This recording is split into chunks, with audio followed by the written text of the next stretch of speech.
Welcome to Statesman. It's me, Jeff Bridges.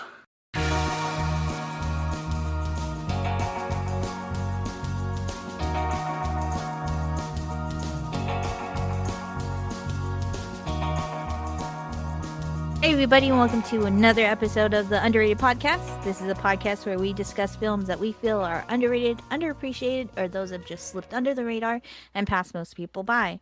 This is a show of a collaboration of friends, and together we are the Undercast Company. I am Ariel, and I'm joined, as always, by Derek and Alan. Hey. What's up, everybody? So today we are going to talk about, as a part of our summer sequels series that we're doing right now, we're talking about another one of my picks, Kingsman: The Golden Circle. The Golden Circle. It is the 2017 sequel to Kingsman: The Secret Service. Both being written and co-written and directed by Matthew Vaughn, who, if you haven't seen The Gentleman, very good movie that came out. Was it 2020? No, 2019. Didn't do The Gentleman? He did The Gentleman. That's Guy Ritchie. That was Guy Ritchie. Oh, You always switch those two. You always like him and then Danny Boyle. They're like all the same guy to you. Yeah. Totally Sorry. They're all like British rough and tumble dudes. Yeah. Well, it's definitely like The Gentleman has that kind of feel. But no, I'm talking about Matthew Vaughn. Matthew Vaughn is the superhero version of Guy Ritchie. Kick-Ass. Like he does superhero comic book movies. Sorry, yes. Kick-Ass, Mm-hmm. X-Men First Class, Kick-Ass 2, right? Yeah. Kick-Ass and Kick-Ass 2. No, he just did the first Kick-Ass, not the bad one. Oh, just first Kick. Oh, okay. All right. Yeah, well, we won't talk about that sequel. But yes, Matthew Vaughn. And of course, the Golden Circle. It did score, I guess you could say, one number less value than its predecessor. The predecessor was at, I think, it's 7.7, and the sequel was at 6.7 on IMDb. For me, I very much enjoy it. I think that it's very much a good expansion of the story. It does kind of like kick off in a kind of sucky way, like sad way of like, of characters that we've seen in the last one kind of being lost to us. But I feel like it's a pretty good progression. I think because of the under performance of this movie comparatively to the first one, another one might not happen, but we are getting a prequel. No, it's happened. They have announced the third one. Third one? Yeah, they've announced the prequel and the third one. Both the third and the prequel. The third one is going to be called. I'll look it up, but yeah, they're making a third one. Cool. Yeah, no, I'm so excited for that then. But yeah, then there's the prequel. Prequel seems pretty cool too. You should check out that trailer also. Really fucking good. It looks really good, but we'll get into that and like just talk geeking over that in probably towards the end. But with that, Alan, Derek, what did you guys think? I guess I'll start because I was a really, really big fan of the first Kingsman film and just a really big fan of Matthew Vaughn in general. I think that he makes just really good rated R comic book movies.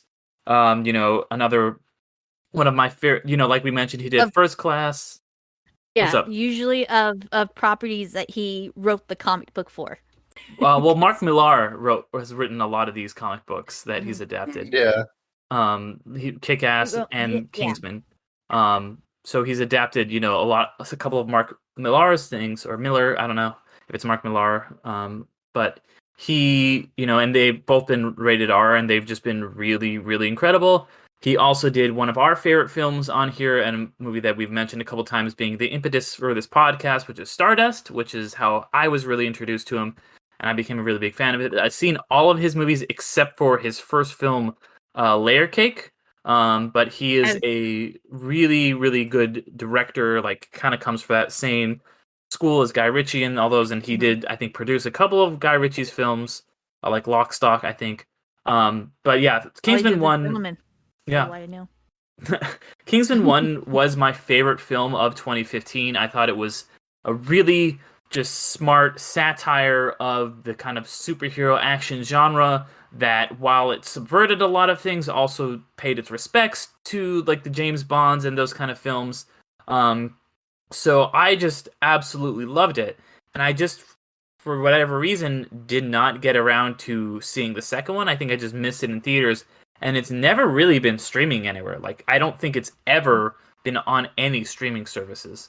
It was it was like only for a week on FX, the FX app, and then because of that it was on Hulu. Mhm. But then I went back to finish it up because I hadn't finished it, but now it's like it's not on those either ones. It's still on FX the channel, which you could like DVR and record it, but it's not on their app and it's not on Hulu anymore. So yeah, it's Mhm. kind of like a hard one to like stream. Yeah. Yeah, so I had to get it from the library. Like, I actually went back and, in preparation for this podcast, rented both Kingsman 1 and this one because I hadn't seen Kingsman 1 since 2015. So I was like, does this still hold up? And I thought it really held up. And so it put me in a good mindset to kind of watch this one. I do wonder though if it was a mistake going back and watching the first one before this, because I do love Kingsman 1 so much, and this film, while I enjoyed it and I liked it, it did not live up to that first film. It's the kind of classic like, hey, it's a sequel and it's a pretty good sequel, but it just doesn't clear that, for me personally, it did not clear that very high bar of the first film, and I think that's a problem that sequels just in general run into, is just like, it's something I talked about when it's like, that's why people fucking hate Indiana Jones 4. And like, Indiana Jones 4 on its own, I think is a pretty decent action film, but people like Ariel, I can tell right now that you're having No, it. Yeah, I think on its own, like in a vacuum, Indiana Jones 4, serviceable film. Compared to the Indiana Jones 1, 3, and even maybe 2, it's nowhere near how incredible those movies is, and I kind of feel exactly the same way about this movie. Um, there is some really good stuff in it, like for sure. I think the villain is very interesting. I think the kind of like the whole like way it's set up where it's just kind of like Reaganomics, this kind of war on drugs, and the president is just like this just asshole and just kind of like, yeah, we'll let them die, and like that kind of creates this villain who's just the like this. ultimate asshole version of Ronald Reagan. Yeah, Like if it was Ronald Reagan's son, kind of thing. Yeah, I mean, he just pretty much is probably just pretty much is Ronald Reagan, honestly. But like younger and doesn't love jelly beans. But yeah, I just so there's definitely some good stuff in it. The cast is obviously incredible. I do think that a lot of the new cast is, with the exception of Pedro Pascal, our boy. Some of the new cast is underutilized. You have Channing Tatum in a coma, and you barely get any Jeff Bridges. And I really wish they would have, especially since at the beginning they killed off, like as you had mentioned, they killed off the cast of the first one with, the exception of just Eggsy, the main character, and Mark Strong's character Merlin. They killed off everybody. So that was one of the things I really loved about the first one, is the dynamic between him and Roxy, because it's one of the few films I've seen where it's like a leading male, and then he has a kind of like sidekick female character, and they just don't fall in. There's nothing romantic at all. And then she's just his best friend in this movie. She's even like kind of talking to him while he's on a date and stuff like that. And they just blow her up, and I'm just like, that it's such a waste that I feel like they just blow her up so they can bring in these new characters. That was my one big problem. My other big problem was the fact that they brought Harry back. And that all kind of also pushed away the new characters that they had killed off the other. And I really don't. It lessened the impact of Harry's death and his whole mentorship and kind of like his arc in the first one. Just be kind of like, yeah, he's back. And I know that they do kind of like be like, there are some consequences for death. He's not just like back and everything's good again. But they did actually kind of make you feel the weight of it. Still, though, I would have much preferred if they hadn't brought him back, and if like Roxy had fulfilled that role in this movie. I think maybe they went with him because he's a big star and he was the first build in the first movie, even though he's not the main character. But like I said, big shoes to fill. They do some good stuff in it. Pedro Pascal is incredible with his laser whip and stuff, and I do like how they kind of like subvert the final battle. They have Julianne Moore being the kind of main bad guy, and then they're like, just kidding. Actually, we're gonna have the final fight here with Pedro Pascal. There's some kick-ass action, not with no pun intended, but there was some great action in this film. Some really cool, just like I love the kind of like wacky stuff that was in the first one, and they kind of like do a lot more of that. And they're like, okay, here's Elton John, and just like the kind of fight sequences are really cool. Like that's one thing about Matthew Vaughn is the dude can shoot action. But yeah, overall, I think this is my least favorite Matthew Vaughn film. I think all of his other movies are just some of my favorite films of all time. And I think I do appreciate that this is rated R. I do like his rated R movies generally speaking more than his PG-13 ones, because he does get to kind of have a little more freedom and cut loose and have some more gore and F-bombs and just like, not everybody loves it, but I do kind of like some of the like inappropriate humor. I do think it's kind of like dumb clever. It's like, this is stupid, but we know it's stupid, so it's kind of like, yeah, whatever. But yeah, overall, it's a mixed bag for me. I'm very glad that I saw it, though, and it did get me hyped both for the sequel that it's coming out, Kingsman 3, because I don't think they've ruined the series. I think that you can still continue on with it. And then the prequel, the origins of this, it kind of got me excited to see that. So I guess that's my 2 cents. Alan. I mean, you hit a lot of stuff on the head that I was going to say as well. I lost train of thought because like I'm trying to think of what to say, but love the first Kingsman movie, and I've seen both these movies a couple of times, and I really dig them. They're a lot of fun. I will say that I agree with you, Derek, a little bit that it does have huge to fill, because me and my girlfriend did the same thing.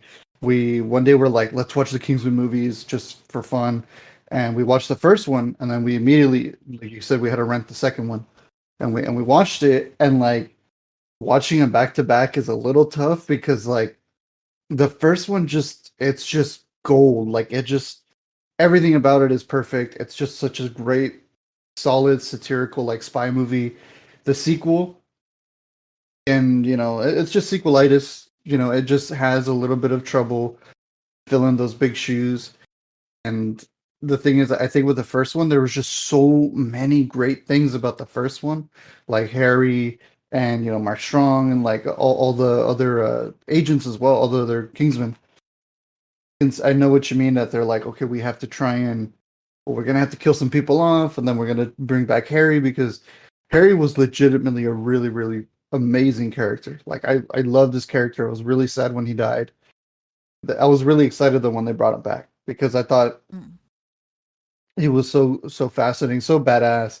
But I also like too that like they didn't just bring him back and we're like, oh hey, he's a badass back to normal. He actually had to take some time to rehabilitate, and like they show that scene of him to do the same little fight scene where he like locks the door and he fucking throws like he grabs the umbrella and he tries to hit one of the guys with the pint glass, and it just flies across the bar, and they're like, what the fuck was that? Those moments are really great though. Like yeah, but ultimately like it's a lot of fun still. Like I still have a great time with it. The story is pretty great. I do agree also they underutilized some characters. I'm really glad that they used Pedro Pascal as much as they could, because it's our boy Din. And yeah, Channing Tatum as well. I was kind of upset about, where I was like, I wanted a little bit more of the American agents, the oh my god, what are they called? The Statesmen. Thank you. Welcome to Statesmen. It's me, Jeff Bridges. Fucking absolutely love that. I thought that was the fucking coolest thing. I hope the next one they delve more into more of the Statesmen, or like other countries have their own like version of the Kingsman, because I thought that was so badass. If anything, that kind of made the experience of the second one kind of its own uniqueness, is that they had like, just like the Fantastic Beasts movies, where like we find out that there's an American Hogwarts, and you're like, get the fuck out, that's badass. So like with this being like the Statesmen, and they have like cowboy hats, and they drink whiskey, and they have like the fucking just so American and it's so hilarious. Where I was just like, yeah, that's what our secret agents would be like super exaggerated. I was like, I respect that. I would totally fucking be on board for that. And I always wanted to cosplay as the Statesman as well because I was like, they're just so badass. Yeah, But yeah, but you yeah, like definitely. sorry, go No, ahead. definitely like just Jeff Bridges. I don't know if you noticed this, but he was like doing some like kind of like not weird, but like very like eccentric kind of things. Like he would dip his like finger in like the whiskey and then like put it on his gums, or like so, like I did see pull the that. like I cork did see out that. like Yeah. just like this, and then put the cork back down or something like that. Good work, good pen there.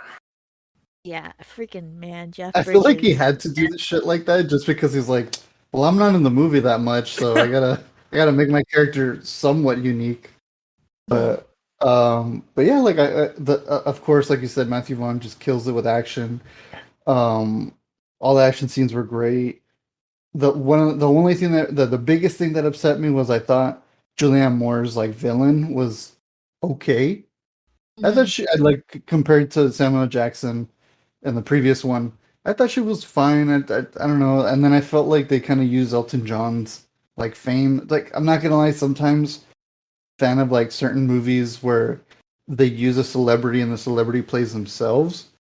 They kind of use them for like laughs just because they're famous. Mhm. Sometimes it's cool, sometimes it's not. And this one, I was like, eh, I like Elton John, but I was like, I wasn't like, oh my god about it. Like in another movie that does that. Ocean's 12 did it really cool. Like in that movie, they did a really good job with it. I know there's like other movies where like I can't remember. There was another movie where they had like Neil Diamond show up, and that was a whole fuck. Zombieland is one of my favorites that Zombie. does There you that. go. Zombieland's a good one. Are you talking about oh my gosh, Saving It's an Silverman? old. Yes, Saving yeah, that's the Silverman? one. Yeah. Oh Yeah, my yeah. god, yeah, that one. I I love kind it. of thought like when I first saw it, I was like, okay, that's kind of funny, and then after a while, I was like, all right, I'm over it. But yeah, that movie's great too. That's a really old one. Mm. But yeah, Bill Murray in Zombieland. That one I still kind of am on the fence about it because I'm just like, mm, but either way, that's a whole different thing. But yeah, and then the only other thing that kind of bothered me was like I really wanted Mark Strong to just fuck shit up because like I think he's so cool. He's a really great actor, and I felt like they were hyping him up for the final battle, and then he just sacrifices himself. And I was like, get the fuck out of here, man. I was like, this dude has been the biggest support for all these characters, and then you're just gonna kill him off like that. And I was like, I guess that was a cool sacrifice, but I was like, I wanted him to like just fuck shit up. Like just kill a couple guys and then do that. But either way, yeah, it has a lot of big shoes to fill, but it's still like a very solid sequel. And I'm very excited for the third one. The prequel, I'm like, I'll go watch it, but the third one, I'm really like really hyped for. Oh yeah, yeah. I mean, this is definitely my choice. I do agree with you both about, of course, it not being up to the par of like completely of the first one. Truthfully, I think that the first one should be rated like a little bit higher, and therefore this one should be rated a little bit higher. Because yeah, of course, the first one just I like to compare these movies to like the John Wick movies, and how like kind of like breaking of the mold and not like revolutionary in a way to they were. And I feel like that's both of them have even though some people might not admit it, John Wick probably, I think John Wick 3 was kind of like not the best compared to the other two. But yeah, I feel like this kind of falls in the realm of it, but I do feel like it is still deserving of a higher score than it was given. Um so yeah, like definitely I enjoyed it, like for the parts that you said of in expanding that world and adding like the statesmen and stuff like that, and um and yeah, just the whole twist on Pedro Pascal's character, and that, I mean, definitely like rewatching it now. You could kind of like see it, like there's hints of it a little bit more. You catch on a little bit more with another rewatch and stuff. And yeah, you could. It's very funny to me, like because him playing a cowboy, and then he's gonna play an Austin, a Texan, in The Last of Us now. So so it's very, and then of course the Mandalorian is essentially a Western too. Um, but yeah, of course, we love to see the Hispanic, on the forefront of anything. Um, I definitely did enjoy. I was kind of I liked Harry coming back, but like you said, like it was kind of a little bit diminishing to his sacrifice at the end, and that's kind of like. But for the most part, I think he would. I enjoyed it, and I like that he had come back. Yeah, for Merlin, like it is kind of sad, but then when you see back to it, that and I had missed it in previous watchings, but him saying like that Eggsy's dad kind of sacrificed himself for him and Harry, that he's kind of like doing it for the same reasons. And he did like so. Yeah, no, I did enjoy that. That's why like I did like his heroic sacrifice. There kind of at the end. I can't, and it did kind of remind me of like the way Harry went out. Just I mean he didn't actually sacrifice himself, but just like having this character that's so iconic just kind of like go down in the end. But I looked up while we were talking the scores of this movie, and they did about the same box office. They both did about $400 million, so they're both big box office successes. I was actually kind of surprised that Kingsman 1 only has a Rotten Tomato score of 75, which is pretty good, but it's not great. And then this one has a score of 51% Rotten Tomatoes. So like you mentioned, they're kind of close on IMDb, but like a big gap when it came to the critical scores on Rotten Tomatoes. So, and it just kind of got me thinking, like, do you guys think it is? And this is like just a question like I have for you guys or the listeners or anybody. Is it fair to like compare a sequel to its predecessor and judge it off of that? Because I think this movie, just on its own merits, is not like a 50% Rotten Tomatoes movie. I think that's pretty harsh. But if I like compared to the first one, it's maybe 25% worse. Like it's a quarter worse. Like I can see that. So I don't know. What do you guys think is that the right thing to do? And on the reverse of that, if a movie is like it's a solid movie to and a pretty bad movie, like I haven't seen either of those movies, but I hear Mamma Mia, Here We Go Again is like a big step up from Mamma Mia 1. Like, what do you guys think? Or like, wow. What do you guys think of that? I wouldn't have taken that take. That's what I've heard. I haven't seen either one. Or like, how like Mad Max 2 is just, which is an incredible film, don't get me wrong, but it is such a step up from Mad Max 1. Yeah. Is Mad Max 2 that good because it's just that good of a movie, or is it just because it's like, this first one was kind of like a fun, weird indie movie, and the second one was like, and now there's assless chaps in the desert, and blah, blah, blah. Like, I think things are seen more harshly, I would admit, for a sequel that isn't as good as its predecessor, than a sequel is better than its predecessor. Because of just the tend of like people like growth in movies than kind of like a little dip. So yeah, in that case, I think whenever you're doing a sequel, you're always running that risk of being compared to its predecessor. And if it's a different story, definitely, if it's like kind of like a different era, it's like a different take. Like, yeah, it's a sequel technically, but I mean, it's like this takes place in 30 years from that point, and like it's just the legend kind of like is the thread that connects the both of them, or whatever. So yeah, I mean, whether that is fair, maybe not. Yeah, maybe not. It's not fair. I mean, like, you could have like let's say like, yeah, like with going with the Indiana Jones. Like I watched the third one first in my life, the Last Crusade, and it's a freaking fantastic movie. That's my personal favorite. That might be one of my favorite movies ever. Favorites too. Yeah. I mean, just the lore of that one compared to the first one is so much deeper, and like the in my opinion, the adventure is a lot more engaging than Raiders of the Lost Ark. While the Raiders of the Lost Ark is of course a classic, I feel like the third one is like adventure and is also like just character wise. Like I feel like Raiders of the Lost Ark. I mean, the Last Crusade is a lot more, goes more a lot and builds the Indiana Jones character a lot more. But yeah, so I keep thinking that in that sense, like it was kind of because it's compared to like the original, Raiders of the Lost Ark. It was kind of like yeah, but it's like not that. Like it's a lot.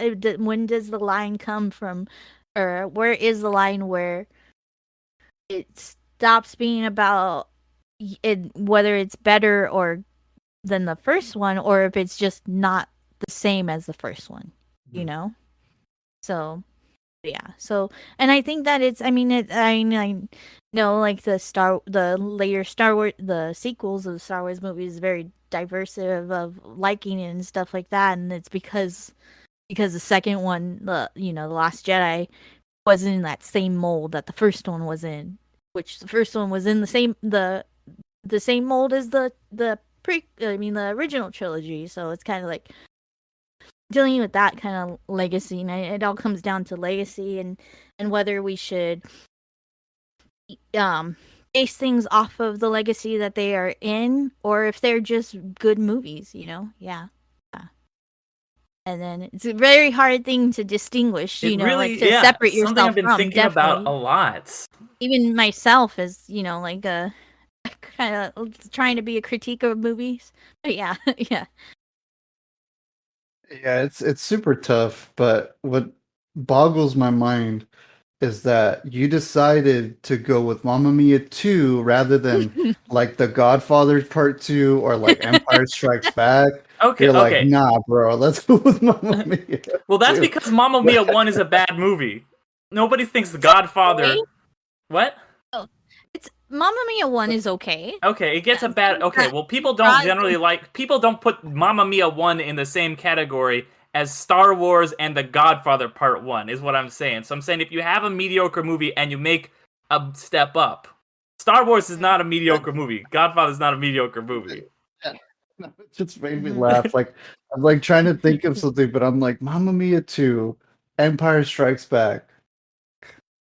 Damn. I blame Patrick Willems. I watched his video about fucking sequels, and he talked a bunch about Mamma Mia 2 and shit.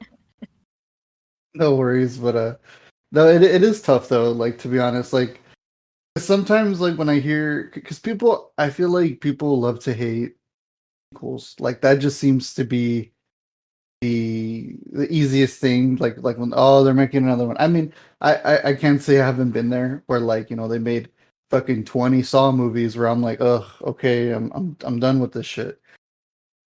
But like with that respect, yeah, judge them the fuck out because they're clearly just there to make more money. They're just milking the shit out of that cow. But with other respects, like Mamma Mia 2, I guess it's kind of more of like here we go again. We gotta give it a chance. But no, I mean like I think it just really depends. I feel like sequels you have to rate them on a lot of aspects. To rate them like Ariel said, the legacy.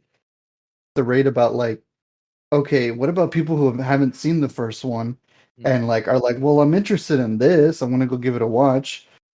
And then you have to kind of rate it on being able to fill in the blanks because every sequel that's the job of a sequel is being better, but also filling in those blanks for people who haven't seen the original. And then there's also the money making aspect of it as well, where like a lot of studios are like, well, we're trying to push these movies out because we want to make money, just like like I said, the Saw movies and all the Paranormal Activities and all that.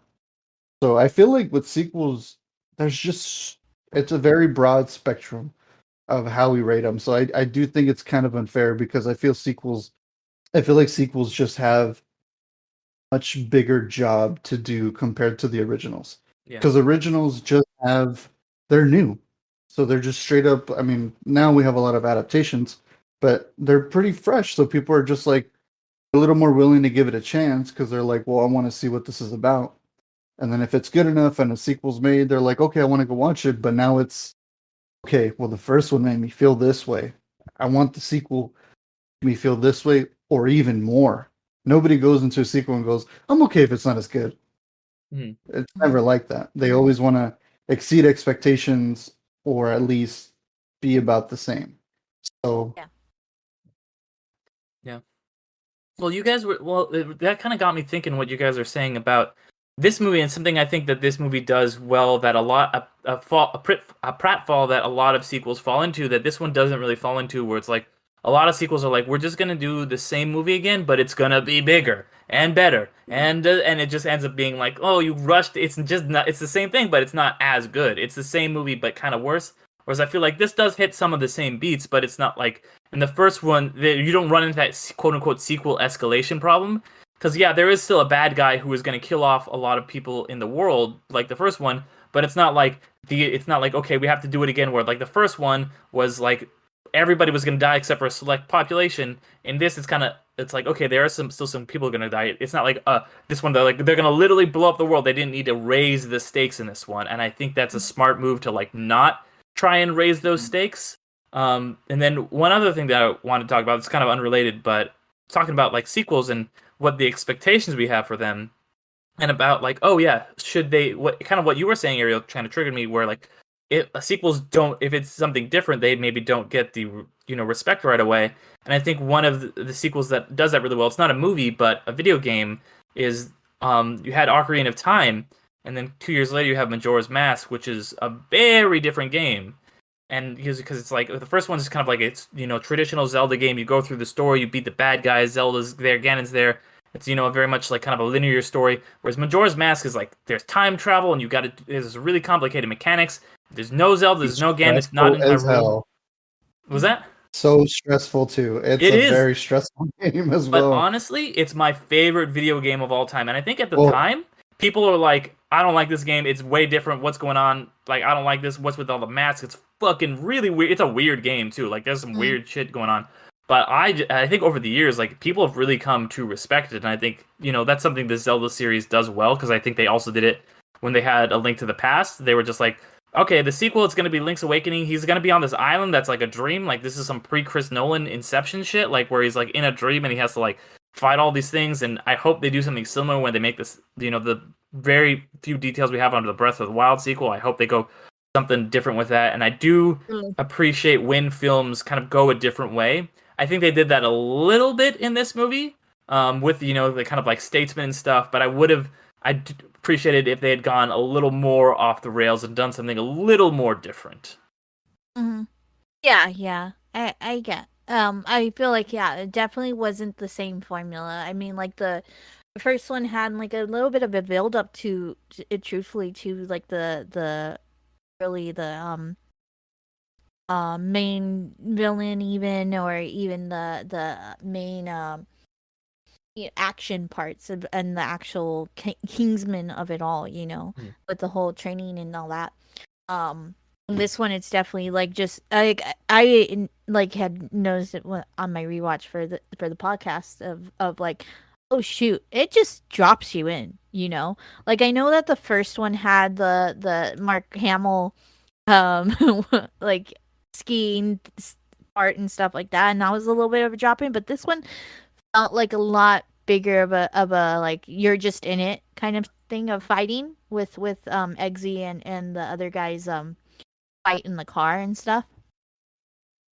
So yeah, I definitely did enjoy that, and I did enjoy that they took a bit of risk, but then also came back to their really intricate like fighting styles and stuff like that, and like even in that, I felt like they physically expanded on it, because of course in the first one, the famous church scene, it is very much a secluded section. It's is just in like a one room church, where this one, you had that whole Poppy's land fight, which like transverse, the main street, you could say, to the different stores, the bowling alley, the ruins and things like that, and you got to see this fight move around. So yeah, definitely, like, that's probably one of the reasons why I did enjoy this sequel so much. Yeah.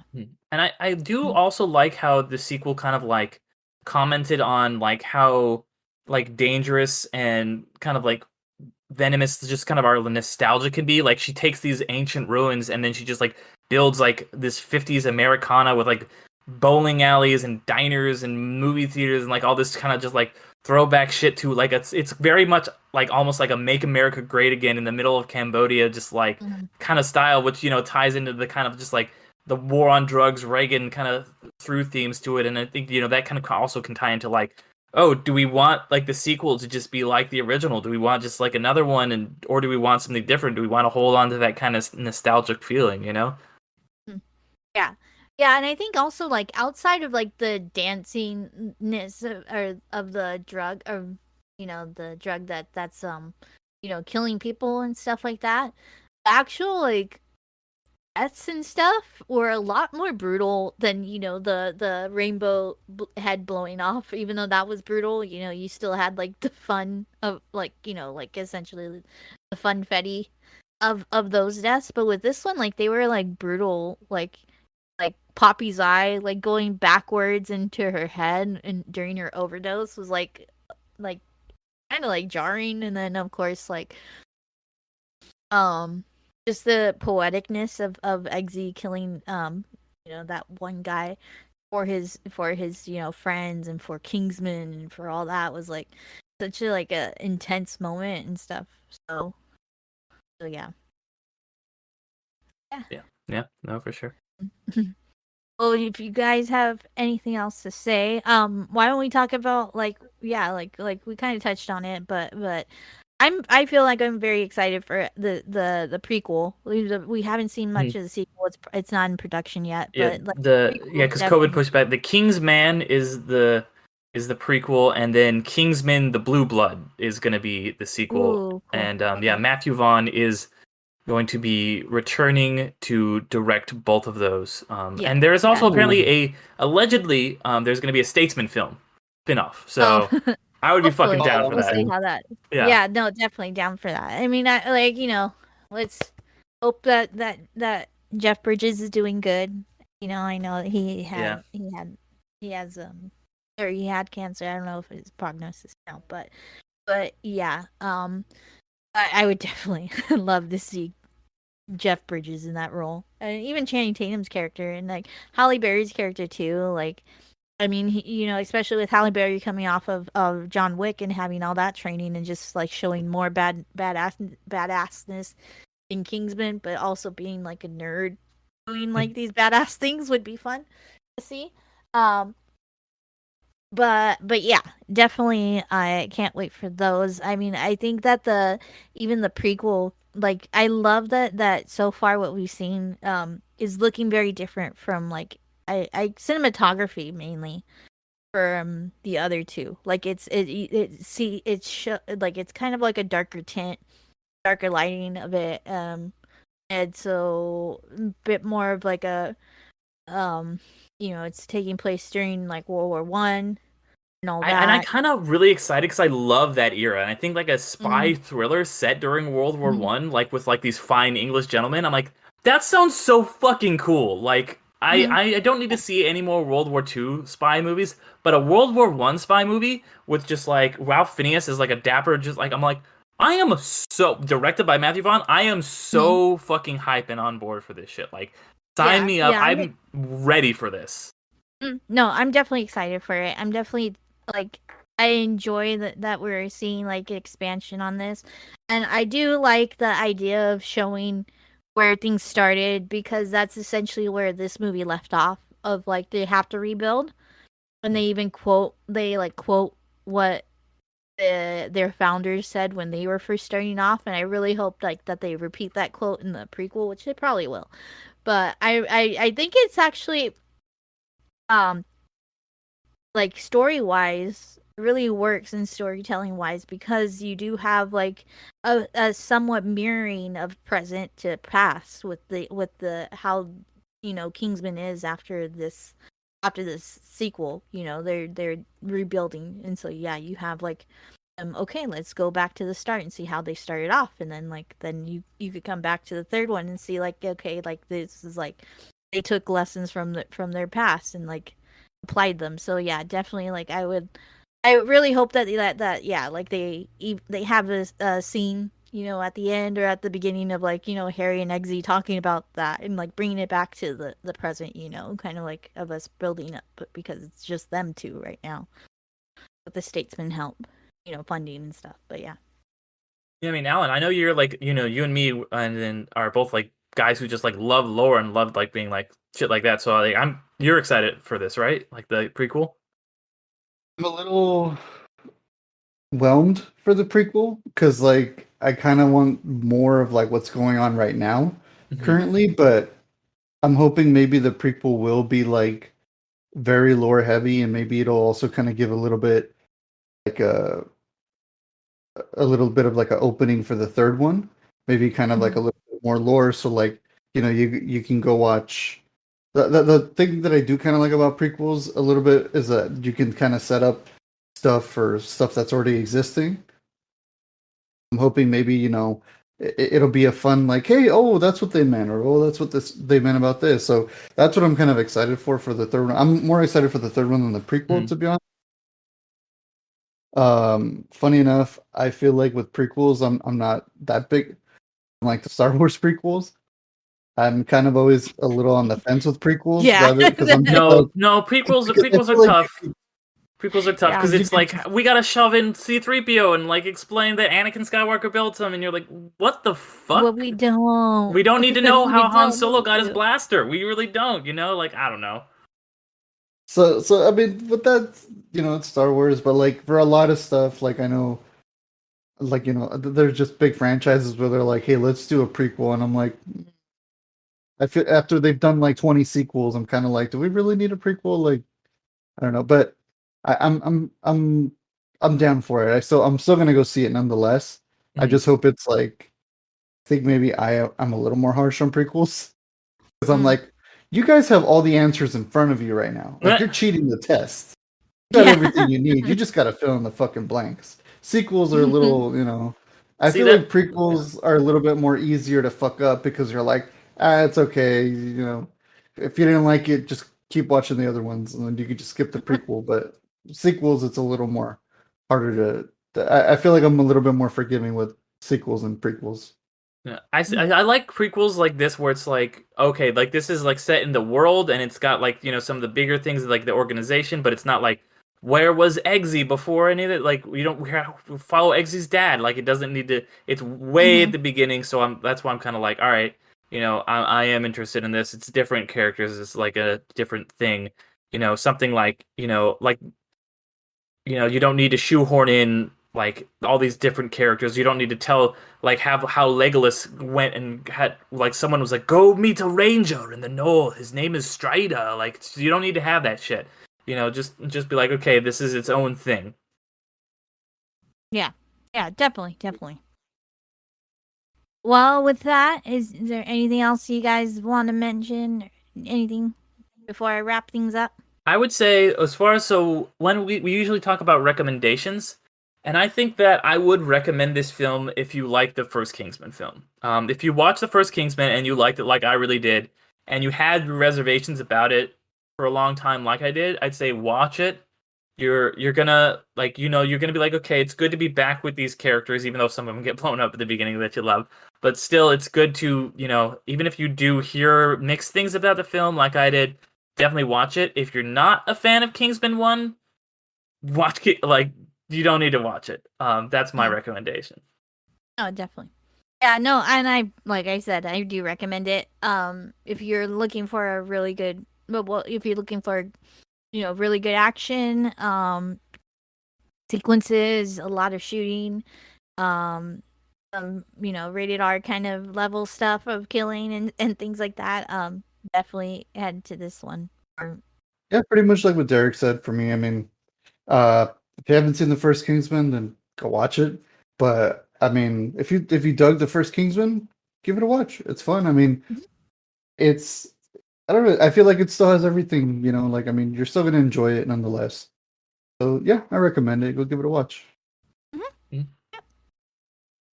Yeah, well, with that, thanks everybody for listening. Hit that subscribe button on the podcasting app to make sure that you are always notified when we have new episodes, and continue to hear us babble. And please, if you're willing to give us a rating and review, that really helps us. And with that, we're the Undercast Company once again. And if you're looking for more content from us, I do a podcast called You've Never Seen ? Which comes out on the 1st of every month. We are coming up on our 1-year anniversary. We just released our 12th. I just released the 12th episode on Heathers, where Alan, I introduced Alan to a movie, and further in my podcast said, You Never Seen. I introduce people to movies that are considered part of pop culture or cinematic history, or they introduce me, vice versa. And then Derek has a podcast called Gateway Episodes, where he kind of does a similar thing with TV shows. It's taking a hiatus right now, but all of season 1 is up, so you could go ahead and check that out as well. Yep, and just one more thing I want to mention. I am taking a break from that show, but I have been I've been guessing on a lot of different podcasts. So just if you guys want to hear me on anything else, just follow us on Instagram. And I'm always kind of posting about what show I'm on. A show I've been on a lot recently that I want to kind of give a shout out is Can I Say Something? With my buddy Damian Sherman. So he's going to be on our show at some point once we finish the sequel series. But I had a lot of fun doing that. So ranking my favorite Spielberg movies and ranking my favorite, different all kinds of different stuff. So yeah, check that out, guys, if you want to hear some more. Yeah.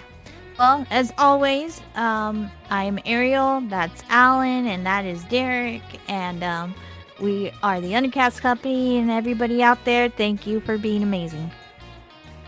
See you in another life. Thank you so much, everybody. Take it easy.